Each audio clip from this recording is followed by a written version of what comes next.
enchaîne avec un autre panel. On parlait de rôle modèle juste avant. Et ben là, on va vous présenter 2 rôles modèles assez impressionnants qui ont finalement combiné leadership et entrepreneuriat dans le sport et ensuite en créant leur propre boîte.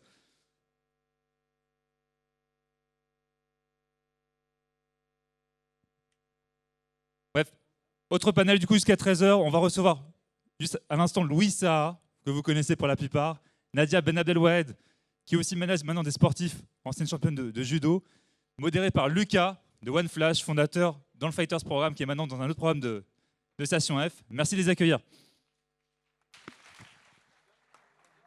Merci. Bonjour à tous. Bonjour. Donc moi je m'appelle Lucas, j'ai 26 ans, j'étais dans le 3e batch du Fighters Programme. Asseyez-vous. Et je suis ravi aujourd'hui d'être avec vous pour accueillir deux grandes stars que vous connaissez sûrement, mais je vais vous laisser vous présenter tout d'abord. Nadia. Oui. Louis Saha, j'ai une carrière dans le monde du football. J'ai joué longtemps en Angleterre, mais j'ai démarré en France, fini en Italie. Et aujourd'hui, je suis fondateur d'Axistar. C'est une plateforme digitale pour les sportifs de haut niveau et artistes, où on essaie de les mettre dans les meilleures conditions avec les meilleurs prestataires de services, de façon à ce qu'ils puissent être un peu plus en confiance pour se développer personnellement pendant leur carrière et être un peu plus armés après leur carrière. Donc, je suis très heureux d'être là aujourd'hui. Merci. Et moi, je suis Nadia Ben Abdelwahed. Donc, je suis une ancienne athlète de haut niveau. J'ai fait du judo. Et, malgré les apparences, le judo n'est pas un sport professionnel. Et après une vie assez tumultueuse, j'ai décidé de casser un petit peu cette difficulté des sports amateurs avec toutes les contraintes d'un sport professionnel, mais sans les avantages, pour justement aller chercher ces fameux avantages. Et donc, on va dire que l'étiquette qu'on pourrait me donner, je suis manager de sportifs de haut niveau. Super. On est ici aujourd'hui pour parler d'entrepreneuriat, pour parler aussi de la diversité, pour pousser les jeunes à entreprendre. Beaucoup ont eu des milieux probablement difficiles, des familles difficiles, un contexte difficile. Vous, quels sont les éléments qui vous ont permis au final d'arriver au haut niveau malgré un contexte qui n'est initialement pas le plus favorable? Déjà, c'est un peu l'insouciance. C'est vrai que 15-20 ans en arrière, c'était un peu plus facile parce que c'était un peu moins médiatisé. Donc, il y avait un peu moins ce focus sur l'économie, l'argent, les sponsors, tout ça. Donc, j'ai démarré avec cet esprit compétiteur. Je suis un mauvais perdant. Mes parents, voilà, c'est des fous de sport. Donc, ça a été très sain. Après, j'ai forcément eu la vue de certains modèles. Donc, moi, c'était George Weah, c'était l'équipe du Paris Saint-Germain à l'époque. Et tout de suite, voilà, c'était ça que je voulais. C'était ce type de performance, c'était ce type de message en fait très classe. Parce que George, si vous connaissez, à l'époque, c'était quelqu'un voilà, de très calme, mais très classe et qualité énorme. Donc voilà, j'avais mon modèle, j'avais mon focus, je voulais absolument arriver à ce niveau-là. Donc ça a été assez simple par rapport au fait que j'ai tout de suite senti que voilà, j'étais habité par quelque chose, une motivation. J'avais certaines qualités, on va dire physiques et techniques, mais j'avais aussi cet esprit compétition et ça m'a amené beaucoup d'insouciance dans le travail. Donc ce qui était dur, je veux gagner. Donc il n'y a pas de mystère. Si tu ne travailles pas plus que les autres, tu n'as aucune chance. En tout cas, au niveau où j'avais ciblé George Weah, pour moi, c'était quelque chose. Donc voilà, ça m'a paru être une évidence. Ce qui est de mon quartier, de ce qui est de mes roots, comme on dit, ça a été une force malgré tout, parce que justement, on est habitué à se galvaniser, à se dire, voilà, il y a certaines barrières ou autres, même si ça soit dans le sport, et tu étais prêt. Tu es dans la tête. Moi, quand j'étais prêt, je me dis, ouais, il faut que j'aille à la guerre. Et à la guerre, faut pas montrer de faiblesse. Donc nous, dans la famille, les Antillais, s'il y en a dans la salle, ils connaissent, c'est à la dure, et il fallait montrer qu'on était solide. Donc ça faisait partie un peu de mon principe de base. Tu as eu le sentiment de travailler plus que les autres pour y arriver justement? Je pense que même si j'étais nonchalant, parce que j'ai gardé mon insouciance assez longtemps, je suis arrivé, moi j'ai eu l'école de Clairefontaine qui m'a beaucoup aidé, parce que j'étais insouciant, voilà, pour moi le monde professionnel ça n'existait pas. À partir de là, j'ai dit, oh, il y a des super joueurs là à côté, j'ai envie de jouer et tout, donc je me suis dit, il y a moyen d'aider ma famille financièrement à un moment donné, donc ouais. Et j'arrive à Metz. Et je te dis, Metz, c'était pas Monaco. C'était très laborieux. C'est voilà, c'est la culture du travail. Donc, wow, moi qui suis un peu nonchalant, mais qui jouais plus ou moins sur ma technique, j'ai dû montrer que j'étais capable d'aller à la guerre avec eux. Donc voilà, ça m'a un peu préparé. Même si c'était déjà dans le monde professionnel, c'était un aspect qui m'a paru être logique parce que je savais que j'étais dans un monde où il y avait énormément de joueurs qui voulaient être à ma place. Donc on dit les stats pour être un footballeur professionnel, c'est 0,012 si je ne me trompe pas. Ben, tu sais que si c'est pas avec le travail, tu vas pas rester longtemps. Alors moi, en fait, je pense que dès le départ, j'ai dû me battre et forger mon propre chemin parce que c'est vrai que j'ai grandi dans une famille où il faut faire des études, il faut faire du sport pour avoir une bonne santé et un corps bien développé. Sauf que j'ai toujours eu cette espèce de petite graine dans ma tête qui me donnait envie en fait d'aller toujours chercher plus loin, d'aller toujours chercher le petit plus, l'esprit de compétition tout simplement. Et très très vite, j'ai fait beaucoup de sport. Et pas du tout du judo, parce que pour moi, à l'époque, c'était un sport de garçon et que c'était inconcevable de faire un sport de garçon parce que je me sentais bien en tant que femme. Ça a été une bonne partie de bras de fer avec mon père parce que pour lui, il fallait que je fasse un sport de combat et un sport individuel qui plus est. Et puis un jour, en allant chercher mon petit frère au judo, je rencontre une nana qui était grande et lancée avec une belle ceinture noire. Je me suis dit, purée, je vais être comme elle. Et mon père, je pense que certains ont dû aussi avoir ce petit côté où on vous pousse parce que vous n'avez pas envie d'y aller, mais on vous met un petit pied à l'étrier. J'ai fait une séance d'essai et je ne suis plus jamais ressortie de là.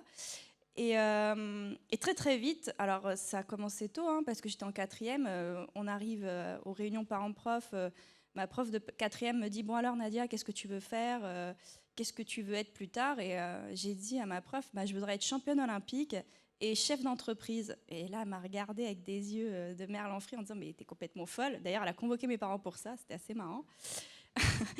Et mon père se disait « Mais qu'est-ce qui se passe ? Qu'est-ce qui se passe ?» Je suis « Je sais pas. » Elle a dit qu'il fallait un rendez-vous avec mes parents. Et c'est là où il lui a expliqué que c'est pas possible, votre fille, elle est folle, ça fait même pas un an qu'elle fait du judo, elle va être championne olympique. Et en plus de ça, elle va être chef d'entreprise. Ça veut dire quoi, chef d'entreprise ? Et mon père m'a regardé, m'a dit go. Et le go, ça s'est transformé comment ? C'est que très vite, j'ai essayé de regarder en fait le cheminement pour être sportif de haut niveau et essayer de décrocher une médaille olympique, que je n'ai pas eu au final. Mais bon, le chemin était différent. Et je suis arrivée sur le pôle France de Rennes, où je rencontre le boss de la structure et je lui dis, voilà, on est à 1000 jours des Jeux Olympiques. Si on fait un peu quelque chose chaque jour, on peut décrocher une médaille olympique ensemble. Il m'a regardé, il m'a dit, mais t'es qui ? Je lui ai fait, Nadia Benabdeloued. Et il me dit, t'as ton kimono ? Donc là, je commence à sentir le côté un peu le roussi. Je fais, mon père fait, oui, elle a son kimono. Donc je monte sur le tapis, il me fait, montre-moi ce que tu sais faire. À l'époque, je ne savais pas faire grand-chose, à vrai dire, parce que ça faisait même pas un an que je faisais du judo. Il m'a regardé, il s'est dit, bon, celle-là, soit elle est folle, soit elle a quelque chose. Et le fait est qu'il m'a donné ma chance. Et ils ont essayé de me faire apprendre des techniques, puisque je ne maîtrisais pas de technique. C'est assez particulier, hein, le judo, je pense. Je ne sais pas s'il y en a qui en ont fait, mais il faut vraiment maîtriser le sport pour comprendre. Et donc j'ai trouvé un bon compromis par rapport à la technique qu'ils ont voulu m'apprendre. Et 6 mois plus tard, j'ai été championne de France. Mais avant d'être championne de France, je peux vous dire que je savais où était chaque toile d'araignée au plafond parce que j'ai vraiment pris cher, mais vraiment très cher. Et le fait est que pour pouvoir grandir, je savais qu'il fallait que j'aille chercher les meilleurs. Et j'allais chercher à l'entraînement à chaque fois les nanas qui étaient les plus fortes. Elles m'éclataient la tronche, mais j'y retournais. Elles m'éclataient la tronche, mais j'y retournais. Et chaque jour qui passait, je tombais un peu moins facilement. Puis je tombais pas. Puis je commençais à les faire un peu vaciller. Puis je commençais à les faire tomber. Et ça a aussi créé une espèce d'émulsion positive, positive selon moi, parce qu'au final, ça commence à créer une espèce de concurrence qui fait que chacun est poussé en fait à se dépasser un peu plus chaque jour. Et très vite, en fait, j'ai pris mon essor au niveau des équipes nationales. Bon, le fait est que j'étais la première, j'ai défraîchi le terrain, je ne connaissais pas les codes du sport de haut niveau et de comment ça se passait. Donc, assez vite, je pense. En fait, j'étais convaincue qu'il fallait s'entraîner tous les jours très fort et ne pas se reposer, parce que se reposer, c'était une perte de temps. Ce qui est complètement faux. Et c'est exactement la même chose en fait dans l'entrepreneuriat, parce qu'à un moment donné, vous pensez qu'il faut y aller, sans réfléchir. Sauf que parfois, il faut faire des pauses, prendre du recul et faire son mea culpa et se dire, bon, ok, alors on a checké ça, mais ça, c'était pas ce qu'on voulait et ça va pas. Et à un moment donné, il faut en fait réguiller son chemin. Et en parallèle, on m'a expliqué que je pouvais pas faire d'études de haut niveau en même temps que du sport de haut niveau. Donc là, c'est pareil. Mon père, ça a été un déchirement pour lui, parce qu'il fallait que je fasse maths sup, maths spé, les grandes écoles, HEC, etc. Parce que c'était le seul moyen de s'en sortir dans la vie. Et à un moment donné, je lui dis, non papa, maintenant je veux être championne olympique, donc je peux pas en fait être dans une grande école parce que le programme ne le permet pas. Et donc en fait, c'est de là où j'ai créé en fait mon propre parcours universitaire. Et j'avais fait une double licence maths et sciences économiques. Alors là, ça a été assez rigolo aussi, parce que c'était un peu le choc des cultures. Je leur ai expliqué que j'étais athlète de haut niveau, j'étais listée ministériellement, donc ça veut dire que concrètement, si je suis convoquée en équipe nationale ou en stage, il fallait qu'ils me redonnent une nouvelle date d'examen, etc. Ils m'ont dit, mais mademoiselle, vous vous êtes trompée, vous devez aller en STAPS, c'est pas ici. Je fais, non, je veux faire des maths, je veux faire des sciences économiques.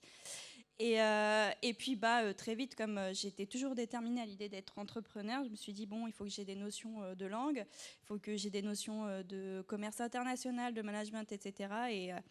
Et j'ai fait un master de langue affaires et commerce international. Donc en d'autres termes, j'ai brassé tous les UFR de la fac pour pouvoir en fait choper toutes les skills qui m'intéressaient pour essayer d'aller là où j'avais envie d'y aller. Et donc, le fait est que n'y a pas un chemin en fait pour pouvoir aller atteindre votre objectif. À partir du moment où vous avez envie d'atteindre quelque chose, vous y allez.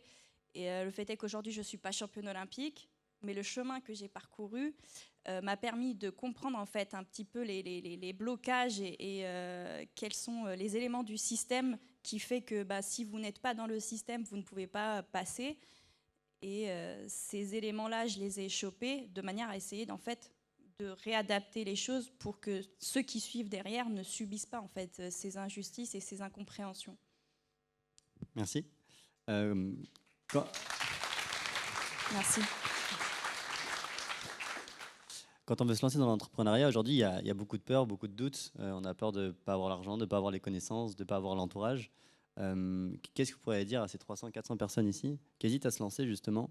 Comment on peut les motiver d'aller s'inscrire au programme Fighters qui est juste au-dessus, par exemple? C'est un parcours qui est assez simple. Dans le moment où en fait on hésite, je pense que le courage vient avec la peur. Donc si vous voulez justement démontrer que vous avez du courage, c'est de dire que justement c'est tout à fait normal d'avoir peur. C'est tout à fait normal d'avoir des doutes. Un grand boxeur comme Mike Tyson va au combat et il a peur. Il n'a pas envie de prendre des coups. Et je pense que quand tu es dans l'optique d'entreprendre, il faut avoir cette culture d'accepter l'échec. Et à partir de là, c'est beaucoup plus facile de dire tiens, mais tu sais quoi, j'y vais. J'ai envie d'y aller parce que j'ai une superbe idée. J'ai un projet qui peut être la solution à un vrai problème. Et de ça, justement, c'est d'avoir confiance en soi. Quand on a réussi à prendre le temps de bien réfléchir à tout ça et de se dire, voilà, j'ai envie d'être maître de plus ou moins mon mon avenir, de ma destinée. J'ai envie de partager ça. Donc il y a vraiment une aventure humaine, que ça soit presque même personnelle, de dire voilà, humainement je vais progresser, humainement je vais pouvoir me challenger, me découvrir. Ça, ben, je veux dire, en soi, c'est déjà le moment où en fait on est en train de se développer personnellement. Et je pense que si on ne va pas dire ouais, il faut aller au feu et se dire ouais, tout le monde va entreprendre, il faut vraiment être conscient que tout ça a été réuni et réfléchi. Le deuxième moment en fait qui va être important, c'est peut-être se visualiser très loin en termes d'objectifs. Moi, j'avais un modèle, ben, j'étais focalisé sur ça. Et à partir de là, tout ce qui est les détails, la peur, le truc, tout ça, voilà. Pour moi, c'est le fait d'avoir vraiment une vision claire sur ce qu'on a envie de faire, sur les modèles qu'on peut limite aller copier, et arriver à justement avoir ce focus, cette détermination, et en même temps ce fun, c'est l'imaginer sympa le truc. Tiens, je vais kiffer. Je vais kiffer parce que je vais être fier de moi, je vais être authentique, c'est ce que j'ai envie de faire. Et de ça, ceux qui vont me détourner de mon chemin, je suis déter. Donc Moussa qui a lancé Les Déterminés, c'est un mot qui me parle. C'est vraiment pas symbolique, mais encore plus quand tu viens de la minorité ou des quartiers un peu difficiles. Parce que je te dis, si tu n'es pas déterminé, ben, entreprendre sans détermination, je veux dire, autant rester à la maison devant la télé et jouer à la PlayStation, quoi. C'est vrai, mais bon, moi j'aime pas la PlayStation, donc ça marche pas. Non, pour entreprendre, en vérité, il n'y a pas un seul chemin, ça n'existe pas. Aujourd'hui, vous essayez de regarder tous les parcours académiques qui puissent exister. Pour être entrepreneur, il n'y a pas un moyen en fait qui fait que vous êtes formé comme pour être docteur ou pour être prof ou pour être quoi que ce soit. Je pense qu'effectivement, il faut être très déterminé et ouais, le mot détermination n'a pas de, il est hors norme en fait dans ce projet-là. C'est vraiment le point clé. Et le deuxième point, c'est effectivement en fait, vous allez entendre parler de beaucoup de choses, vous allez avoir des conseils ici et là, etc. Prenez en fait ce qui vous intéresse. Il va y avoir des choses à prendre, des choses à lâcher, parce qu'il n'y a pas qu'une seule formule, il n'y a pas qu'une seule façon de faire. Et en fait, il faut faire vos choix pour être en accord avec vous-même. C'est-à-dire que la formule qui me correspondait à moi n'est pas forcément la même qui correspondait à Louis, qui correspondait à Xavier ou à peu importe qui en fait. C'est-à-dire qu'à un moment donné, si vous êtes en accord avec vous-même, vous allez pouvoir en fait casser toutes les portes. C'est pas compliqué. Il y a un moment donné, il faut reprendre la pyramide dans le bon sens. D'abord l'humain. Et une fois que l'humain, que vous êtes en accord avec vous-même, que vous savez ce que vous voulez, que vous exprimez en fait ce que vous voulez, à partir de là, les choses vont pouvoir se construire petit à petit. Et ce qu'ils expliquaient juste avant, là, les speakers avant nous, c'est que le fait est que il y a pas, en fait, on démarre pas avec un réseau. Le point fort en fait de vos projets, c'est votre projet lui-même. Alors, je vais vous donner une petite anecdote, c'est que j'ai une réputation maintenant qui s'est assise, qui fait qu'il paraît que je suis atroce, parce que quand on m'appelle, si on ne dépasse pas les 3 minutes avec moi, c'est mort, c'est fini, le projet, ça ne sert à rien de me l'apporter. Et quand on m'a lâché cette information, j'ai dit, mais vous êtes odieux, parce qu'en fait, ce n'est pas parce que vous dépassez 3 minutes ou que vous restez en dessous de 3 minutes qui fait que je prends ou pas votre projet. Mais si à un moment donné, ce que vous m'apportez comme projet n'est pas en corrélation avec ce que moi je fais avec ma personne, c'est pas que votre projet est mauvais, c'est juste que peut-être que vous ne vous adressez pas à la bonne personne. Et il y a quelque chose qui, en général, me fait vriller très vite, c'est quand on m'apporte un projet et qu'on me sort des blazes, c'est-à-dire ouais, on a fait ça avec machin, et puis il y a un truc qui nous soutient, et puis machin. Je me dis, mais attends, mais tu as besoin de noms pour pouvoir donner de la consistance à ton projet. Est-ce que ton projet ne se suffit pas à lui-même? Non, il y a un moment donné, en fait, mais foncez, quoi. Vous posez pas de questions. Au départ, il y a pas.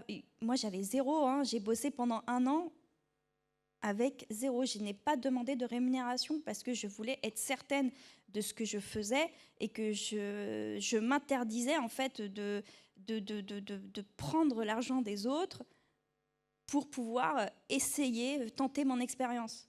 Alors ça, c'était un choix personnel parce que je suis un peu folle, mais foncez, allez-y, ne vous posez pas de questions parce qu'il n'y a pas qu'un seul chemin. Non, je suis d'accord avec vous. Pour avoir fait partie du batch justement 3 du programme Fighters, on sent souvent que les fighters ils osent pas. Pourtant, Station F met tout à disposition. Il nous dit bah voilà, dès que vous avez des besoins, posez-nous des questions. Et j'allais souvent solliciter le staff, mais on se rend compte qu'effectivement beaucoup de personnes, notamment des fighters, milieu compliqué, etc., n'osent pas justement demander. J'ai noté les petites questions un peu scolairement, mais il y en a une qui me vient à l'esprit. Et puis tout à l'heure, j'entends en fait un champ lexical qui est très puissant. On parle des déterminés, du fighters, on parle, pour le citer, Xavier Niel, de niquer la terre entière. Donc on sent qu'il y a une puissance et je me dis, est-ce que vous auriez des anecdotes à nous partager avant un match, avant de rentrer sur le tatami, où il y a eu ce programme, où il y a eu ce fighters en vous? J'y vais. Vas-y. Moi, ça vient pas de moi, parce que bizarrement, j'ai vu qu'il y avait quelqu'un qui était beaucoup plus déterminé que moi. Moi, j'ai réussi une belle carrière, mais bon, je pense que vous le connaissez. En ce moment, il est en train d'être en haut de l'affiche encore à 36 ans. J'arrive à Manchester United et je suis, moi, dit déterminé, celui qui va à la gym. Personne n'arrive à me déloger parce que voilà, je fais 2 heures de gym après. J'ai un mec qui arrive à 8h30 alors qu'il est entraînement à 10h. J'ai un mec qui arrive et qui reste 1h30 après. Je me dis, wow, c'est qui lui? Et de ça, quand je vois le talent que ce bonhomme a par rapport à certains qui sont super connus, je me dis, il faut que j'appelle 2 ou 3 parce que je lui dis, là, il y a un mec qui s'appelle Cristiano, il va tout démonter. Alors, dépassé, déterminé, le mec était vraiment habité. Il était plus jeune que toi en plus. Plus jeune. Il était plus jeune, tu le vois arriver. Voilà, je le vois arriver et là, c'est vraiment la représentation d'un mec déterminé qui, lui, a la vision. Et lui, il sait, son vocabulaire, il est limite arrogant, mais il est au courant. Il sait déjà, dans son ADN, il a quelque chose de particulier. Et ça, en fait, ça s'est visualisé, matérialisé, performance après performance. Et de ça, en fait, c'est cette culture-là que tu vas chercher, tu vas créer ta chance, tu vas vraiment mettre outil après outil. Et je lui dis travail après travail. C'est des pièces de son puzzle qui visualisent, mais vraiment par la sueur. Je lui dis les exercices qu'il faisait, c'était incroyable. Inhumain. Je suis là et je lui dis wow. Lui, il est possédé. J'arrive, je me dis le matin, plus ou moins, où je vais essayer de copier sa routine. Je sors de là. Non, mais je lui dis, mais c'est pas possible, le gars. Non, c'est lui, voilà. Quand je dis habiter, c'est vraiment, il est possédé. Il rentre chez lui, il rebosse. Tu peux pas. Voilà. Si on arrive à mettre ça au niveau humain, donc quelqu'un qui est normal et qui a un peu 30 à 40% de ce qu'il fait, il va réussir. Donc c'est ce que j'essaie de faire comprendre aujourd'hui à mes enfants. Je leur dis, ouais, c'est facile de dire, ouais, non, il faut copier un mec comme ça et tout. Oui, il faut arriver à être possédé, à avoir envie de souffrir, parce que c'est comme ça que les Cristiano Ronaldo, les Federer, les Nadal, les mecs qui sont vraiment tout en haut, ils travaillent super dur. Donc c'est vraiment la force, c'est ce travail-là, en ayant une idée qui soit bien précise, tu fonces. Lui, c'est pas un plafond de verre qu'il a pété, il a 800 buts. Alors, je ne sais pas si il est joueur de foot, 800 buts, j'en ai marqué peut-être 150, j'étais super content. Et lui, mais 800 buts, il faut déjà mettre dans sa carrière un CV à 800 matchs. Non, mais il faut... Voilà, donc... Moi, c'était vraiment l'exemple là. J'avais cherché Georges Weah. Voilà, c'est lui. Entrepreneur incroyable. Donc le mec socialement aussi très, très impliqué. Voilà, pour moi, c'est mon exemple. S'il y a un mot qui est à utiliser pour entreprendre, c'est Cristiano Ronaldo.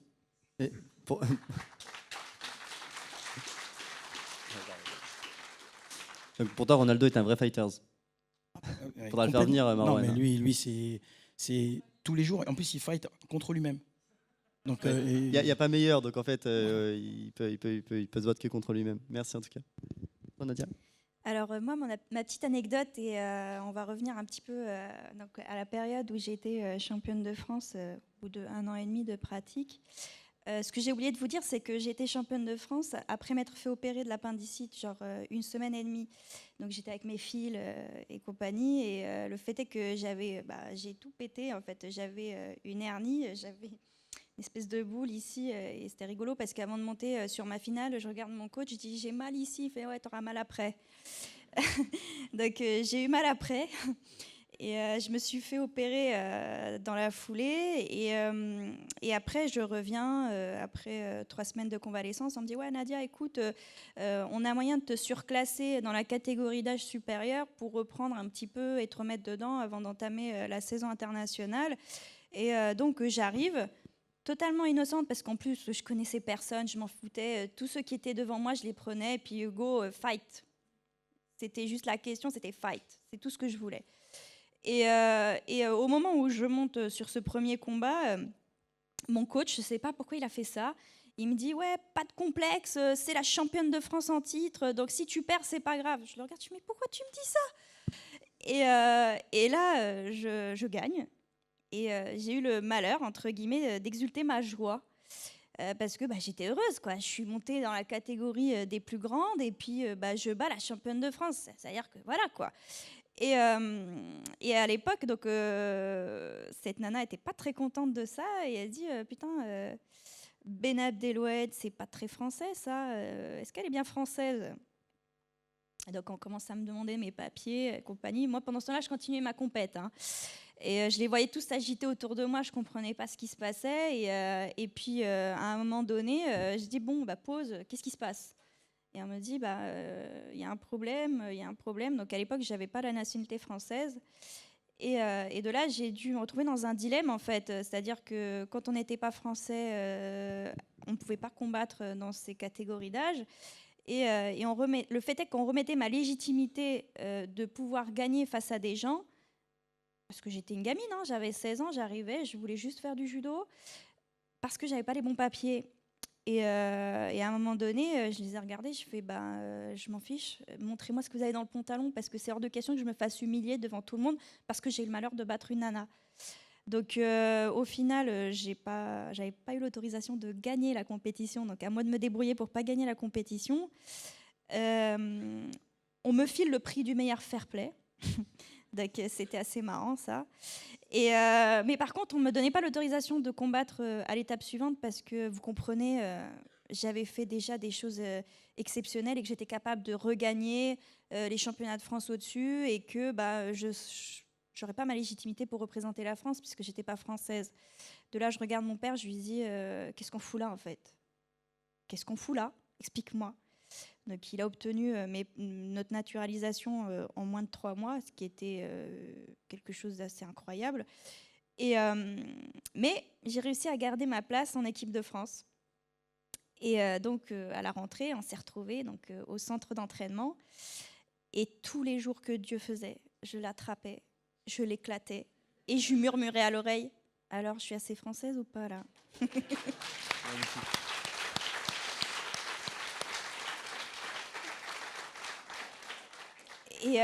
Et le fait est que, en fait, ces situations d'injustice, je ne me suis jamais arrêtée à ça. En fait, je me suis jamais arrêtée à cette histoire de racisme ou de remettre en question la légitimité, parce que tous les jours, en fait, on va remettre en question votre légitimité. Pourquoi? Parce que vous arrivez, vous cassez les codes, vous cassez en fait la norme que la société voudrait imposer. Et tous les jours, je me remets en question, et je remets en question tout ce que je fais pour voir si je check bien toutes les cases. Et une fois que je me suis rendu compte que ouais, je ne suis pas défaillante dans ce que je fais, là, je commence à remettre en question le système en disant « Oh, là, c'est pas normal. » Donc, ouais, il faut... en fait, c'est des petites expériences de vie comme ça qui fait qu'en fait, il faut prendre les bonnes leçons, parce que j'aurais très bien pu être aigrie, être en colère contre tout le monde, être en colère contre cette nana. Bon, je l'étais un petit peu, puisque je lui ai éclaté sa tête tous les jours. Mais il faut go, en fait, parce que des plafonds de verre, des bâtons dans les roues, vous allez en avoir tous les jours. Et plus vous en aurez, et plus vous êtes sur le bon chemin, en fait. Merci.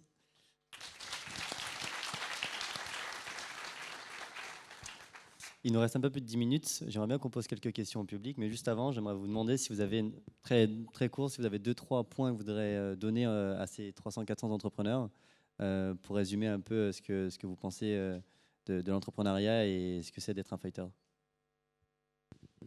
Court, ça va être dur, mais bon.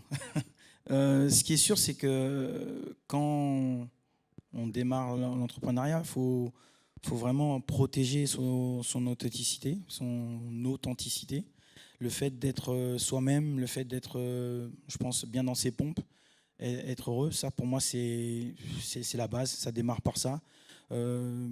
Copier des modèles ou des mauvais modèles, ça sert à rien. Donc ça, c'est l'authenticité. Après, c'est vraiment la prise de conscience quand on est là pour chacun dans notre côté, avoir une incidence positive. Je pense que c'est important de se dire, voilà, je dois contribuer à la société, que ce soit localement ou on va dire avec un énorme projet à l'international. Voilà, chacun, on est capable de pouvoir apporter quelque chose de positif. Si on est méchant et qu'on n'a pas les bons principes, c'est un peu dommage. Mais voilà, pour moi, c'est ce que vous devez retenir, surtout quand on vient des quartiers et qu'on a eu ces difficultés, ces barrières et tout. Si on arrive à trouver le moyen de faciliter la nouvelle génération, voilà, pour moi, c'est super important. Donc, je suis après beaucoup dans la communication. Moi, je pense qu'à l'école, ce qu'on m'a inculqué, c'était bien les E égale MC2 et Pythagore, c'est la base. Ok. Aujourd'hui, je lui dis, voilà, je voudrais bien qu'on puisse me communiquer la manière d'être un bon père, d'une maman, de cette communication-là, de pouvoir justement être dans le partage. Tout ça, en fait, on ne nous apprend pas forcément ça à l'école. Et je veux dire, voilà, donc aujourd'hui, quand j'ai ma petite communauté de sportifs de haut niveau ou d'artistes, on veut avoir plus ou moins cette incidence positive dans la communication. C'est dire, voilà, il faut arriver à transmettre ces messages-là. Et il ne faut vraiment pas avoir peur de combattre ces clichés-là. Oui, je viens du quartier, tout ça et tout. Mais non, mais j'ai un message à faire passer et je ne dois pas être discret. Je ne dois pas être dans l'ombre parce qu'on va dire ci, on va dire ça. Et donc ça, c'est vraiment mon troisième message, c'est vraiment de se dire, voilà, il ne faut absolument pas avoir peur d'être soi-même, de vouloir faire le bien autour de soi et de communiquer correctement. Donc pour ça, on ne peut pas avoir un message ambigu, un message qui part dans tous les sens. Il faut que ça soit carré parce qu'on va être jugé plus que les autres. On va être avec des barrières en face de nous bien plus hautes que certains. Donc il faudra faire avec et avoir, je pense, la conscience qu'il ne faut absolument pas avoir peur de l'échec. Merci.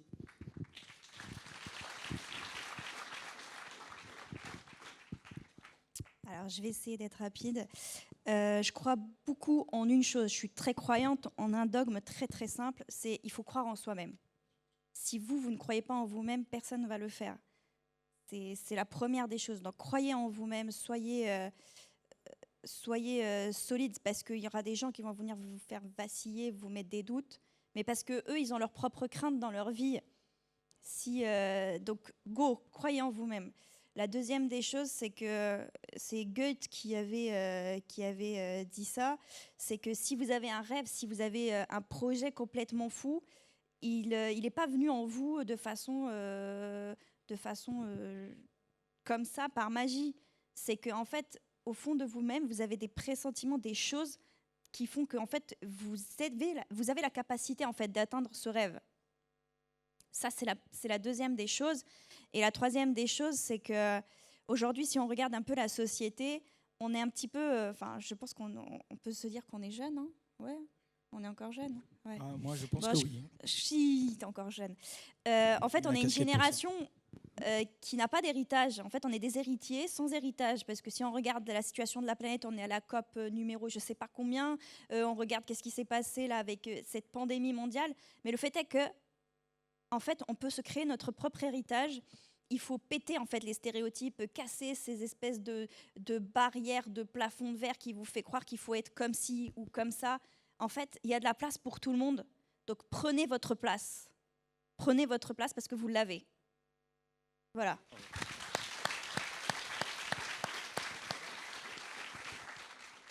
Il nous reste peut-être une ou deux questions. Je ne sais pas. Dans le public, ouais. Mais je ne sais pas qui veut prendre la main. Oui. Je ne sais pas du tout comment ça marche. Est-ce que c'est à moi de me déplacer? Je ne sais pas. Il faut que tu Merci, cours dans la Manuel. salle. Bonjour tout le monde. Merci à vous d'être là et de nous confier sur vos parcours et les petits tips. Et du coup, je suis vraiment contente d'avoir l'opinion et l'avis des sportifs de haut niveau. Et je voulais savoir comment vous faites pour rester avec ce mindset. C'est-à-dire que toi, Louis, tu parlais justement de Federer et Nadal. Et j'ai regardé justement la finale avec Novak et Tsitsipas. Et je voulais savoir comment un mec peut partir 2 minutes au vestiaire. Il n'a pas fait 5 minutes de cardio ou quoi que ce soit, mais comment il a pu justement travailler sur son mental et revenir en fait et combattre. Alors, c'est une bonne question parce qu'en plus j'étais à cette finale et le public a été odieux, il faut clairement le dire, parce que c'était Tsitsipas et rien d'autre. Et je pense que en fait Djokovic, je ne sais pas ce qui s'est passé exactement dans sa tête, mais je me suis indirectement en fait remise à sa place et je me suis dit mais putain, ça fait des années que je suis là, je me bats comme un malade, je m'entraîne comme un fou, je fais des sacrifices tous les jours, ma famille, mon corps, mon esprit, etc. Mais je ne vais pas me faire vaciller par un petit gamin qui est en face de moi, déjà parce que moi je l'ai vécu, j'ai vu les gamines arriver pour venir me casser la tronche, et de deux, il s'est entraîné et sa préparation était je pense, clairement établie de sorte à ce qu'il gagne, qu'il n'y avait pas de raison de remettre en question en fait cette préparation.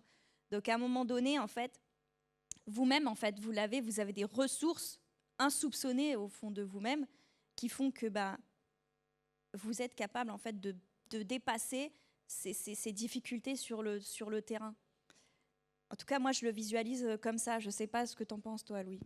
Je suis tout à fait d'accord. Ce qui est de ces grands champions, ce qui revient tout le temps, c'est que comme à l'examen, tu vas passer le bac ou tu vas passer des épreuves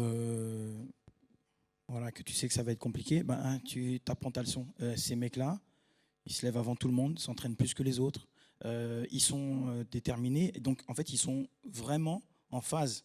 Ils ont déjà visualisé ces situations-là, donc mentalement, en fait, ils n'ont aucun doute. Et ceux qui sont les plus forts, c'est justement où ils ont une maîtrise des émotions. Il fait face à un jeune joueur, donc Titi, c'est un super joueur, mais on le connaît, il a peut-être tendance des fois à péter les plombs. Donc il sent qu'il n'est pas loin peut-être de faire vaciller justement ce jeune joueur. Donc quand tu as l'expérience et que tu sais, tu maîtrises ton sujet en toi, vraiment, tu l'as visualisé. Tu dis, tu sais quoi, tu lui rentres dedans. Donc c'est une combativité qui est naturelle. Le boxeur, Nadia ou le judoka, tu dois toujours penser, malgré tout, que tu es capable de le soulever. Tu ne peux pas douter sur ça. Tu dis, 90e, 99e, tu es capable de pouvoir marquer. Tu es capable de pouvoir faire ci. Tellement tu l'as fait, tu ne dois jamais douter de ça. Ça, c'est obligatoire. J'ai été avec un très grand coach, Sir Alex Ferguson, qui, lui, ne va pas t'apprendre à jouer au football, à jongler, à tout ça. Lui va te dire, voilà, moi, ce que je veux voir, c'est du courage. C'est pas que tu marques des buts quand on gagne 3-0, ça ne m'intéresse pas. Lui, il veut voir des bonhommes. Quand je dis bonhomme, je respecte, c'est le fait que tu vas avoir une attitude de guerrier au moment où on est en difficulté. C'est là où en fait que tu vas gagner des titres. C'est là où tu vas faire gagner ton équipe. C'est là où tu vas pouvoir être fier. Et quand tu joues contre une équipe que tu dois battre, tu n'as pas de fierté. Là, c'est vraiment le haut niveau, c'est ça. Le Djoko, c'est pour ça qu'il gagne et qu'il continue à gagner. C'est qu'il constamment pense à qu'il est capable de pouvoir retourner la situation à son avantage. Il nous reste 2 minutes. Est-ce qu'on a le temps de prendre une... Ouais.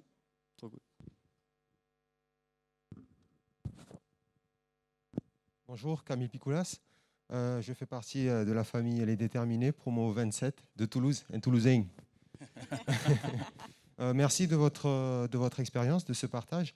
Moi, ce que j'aimerais savoir, c'est aujourd'hui, de par votre statut d'athlète de haut niveau, ex-athlète de haut niveau et entrepreneur, comment vous percevez le futur pour la jeunesse? Quelle est votre vision, votre perception? Il est un peu plus dur que le nôtre. Bon, je reste jeune, hein, pour moi, hein, je fais partie de cette jeunesse. Je suis déterminé et j'adore votre concept, ça c'est tout moi. Ce qui est sûr, c'est qu'il faut réaliser qu'on se doit d'être ensemble. Si la jeunesse est éparpillée et ne se concerte pas, voilà, quand on voit le concept de Station F, de pouvoir réunir, faire des sortes de réunions d'idées dans un même endroit, c'est vraiment ça. La jeunesse, aujourd'hui, on est obligé de se concerter et de dire, voilà, on va à l'essentiel. J'ai un ami qui m'a confié quelque chose, qui faisait un sort de rituel tous les jours où il embrassait sa petite chienne qui venait de sa grand-mère. Et ce qu'il lui demande, alors que c'est une personne qui a réussi, c'était de pouvoir avoir la sagesse de savoir exactement ce qui était l'essentiel. Pourquoi ? Parce que justement, il va demander à ses grands-parents la vérité, ce qui est vraiment important pour lui aujourd'hui, c'est de pouvoir justement aller plus vite. On est ensemble, c'est pour aller plus vite. Et je pense que la jeunesse, on est obligé de comprendre ça. On est habitué dans cette société aujourd'hui à être très, très dans l'individualité. Et ça, c'est vraiment mauvais. Je pense qu'aujourd'hui, je crois en l'avenir si on est ensemble. Un dernier mot ?